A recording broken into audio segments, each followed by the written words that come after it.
Ini antara perkara-perkara yang menjadi persediaan, okay? Sebagai seorang perawat, kalau kata dia nak menjadi perawat ni, dia perlu bersedia, okay? Satu dari segi kekuatan rohani dia, amalan dia.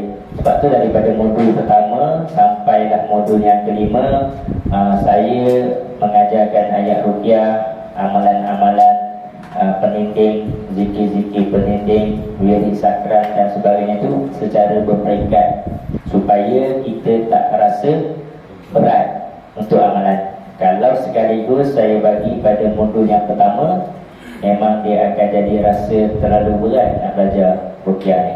Okay? Kekuatan mental, yakin dan tawakal. Untuk yakin dan tawakal ni lah ilmu. Okay? Ilmu dan praktikal. Sebab tu juga kita susun selama 6 bulan, supaya sikit demi sikit kita ajar dan kita bentuk untuk tanam keyakinan, untuk tanam jati diri tu.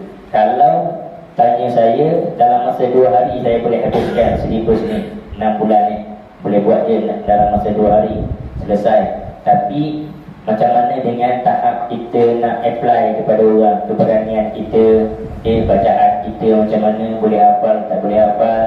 So kalau kita susun 6 bulan ni, paling kurang kalau tak tasmik pun, dia insyaAllah paling kurang separuh daripada ayat tu dia memang hafal lah, insyaAllah.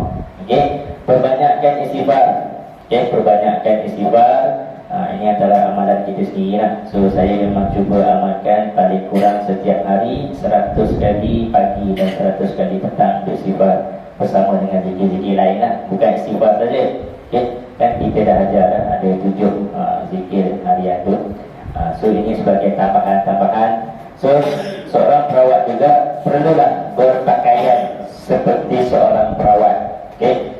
So ini lebih kepada etika kita lah. Kalau kita nak pergi berubah dengan rumah orang, macam mana cara baju kita.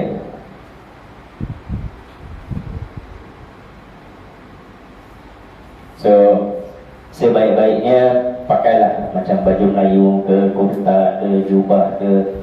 Saya sangat-sangat tak menggalakkan perawat memakai kain pelekat, merawat sambil pakai kain pelekat. Okay, bimbang. Kita tak tahu apa yang akan berlaku kepada pesakit.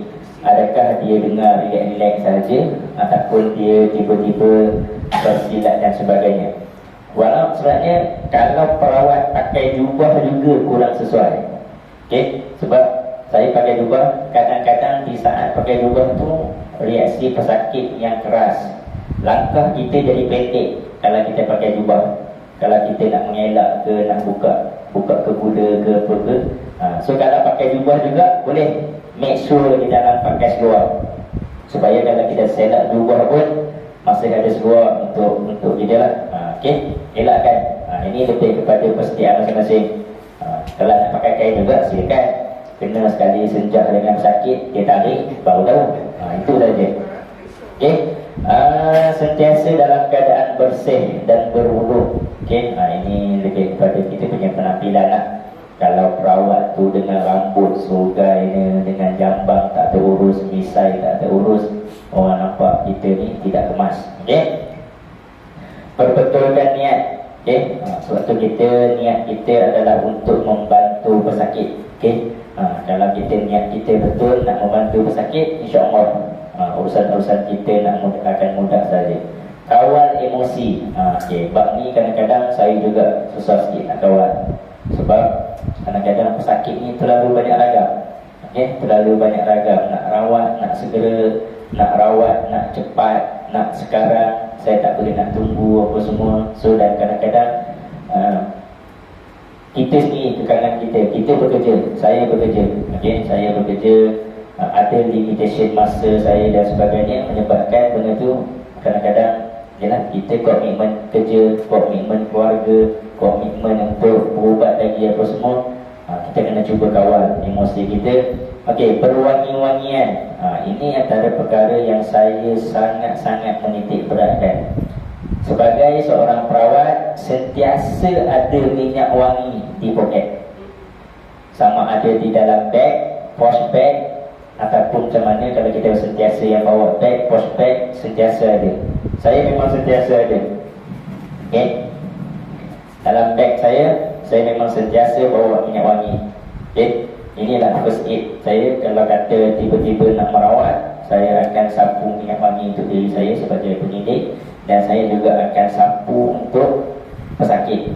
Dan juga itu juga sebagai salah satu marketing juga. Kita nak jual produk minyak wangi rawatan pada orang, kita bagi dia test bau dulu. Okay, sebab tu kalau yang mana yang datang berubat dengan saya bagi pakai minyak wangi, calik-calik dekat dia dulu, saya bagi dia pakai balm. Okay, saya spray, yang spray tu di atas dia supaya dia rasa sendiri bau tu sedap ke tak sedap ke. Saya bagi pakai balm, dia sapu-sapu di tangan, dia sapu tu dia dah start sedawa dan sebagainya. So dia nampak dah keberkesanan benda tu. Itu adalah juga strategi marketing kita juga. Kita tak paksa orang beli produk, tapi kita produk ni sebagai bahan bantu. Kita kena faham betul saya, produk bukan segala-galanya untuk rawatan. Kalau dengan produk terlalu mudah untuk mengubat, buat apa tuan-tuan yang belajar sampai 6 bulan? Produk ni hanya bahan bantu untuk mempercepatkan proses kesembuhan. Itu saja. Okey, kita kena memberi penerangan kepada pesakit, memberi sedikit penjelasan. Okey, so kalau kita dah belajar cara mendiagnos penyakit dan pesakit, so kita bagi kat dia penerangan, penjelasan. Okey, sakit ni sekian-sekian. Okey, mimpi ni berkemungkinan ciri-ciri sihir, mimpi ni berkemungkinan ciri-ciri saka. Cuma seperti biasa, saya jenis yang tidak suka mentakwil. Oh, ini memang sihir, ini memang confirm saka, ini memang saka 7 keturunan. Saya bukan jenis macam tu. Ini cara saya. Berbeza dengan perawat-perawat lain. Okey, ada yang perawat dia keras. Okey, ini memang sihir, ini memang saka. Kalau saya lebih suka mengaitkan dia dengan gangguan jin, dan cuma secara umum mungkin terkait dengan sihir, mungkin terkait dengan saka. Saya meletakkan perkataan mungkin sebab kita tak boleh nak pastikan secara tepat sesuatu perkara tu. Okey. Sabar mendengar keluhan pesakit. Ini juga salah satu skill yang perlu ada pada perawat. Pesakit datang dengan pelbagai masalah dan ragam duka lara macam-macam. Suami tak balik rumah, suami tak nak tegur, isteri asyik menengking kat rumah, isteri tak nak masak, anak degil melompat, anak tak boleh kahwin dan sebagainya, tak nak kahwin dan sebagainya. So berbagai cerita-ceriti daripada pesakit. So kena pandai-pandai untuk ambil cerita pesakit. Okey, dan juga perlu letak limitation antara kita dengan pesakit.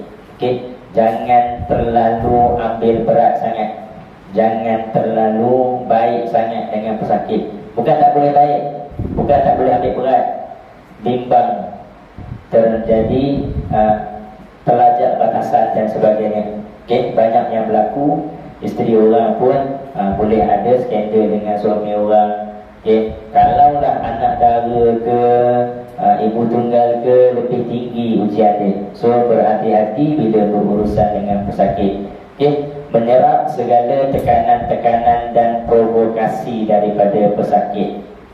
Okay, meminimumkan sentuhan kepada pesakit. Sebab tu dalam kaedah rawatan saya mementingkan alat-alat, kayu ke, sarung tangan ke, apa ke, kayu panjang, kayu pendek sentiasa dibawa untuk meminimumkan sentuhan. Bacaan hendaklah dijaharkan, dikuatkan bacaan. Okay, saya sangat tidak suka perawat membaca yang berbisik, yang kita tak dengar. Bimbang dia menyelitkan bacaan-bacaan yang tidak sesuai dan sebagainya. So menjaga batasan pesakit dengan bukan mahram. Saya cakap kita pakai sarung tangan, menyentuh pesakit pada anggota badan yang perlu saja. Kalau pesakit tu memang tak ada meronta, tak perlu nak pegang-pegang teruk pun, melainkan memang dia meronta teruk. Okey,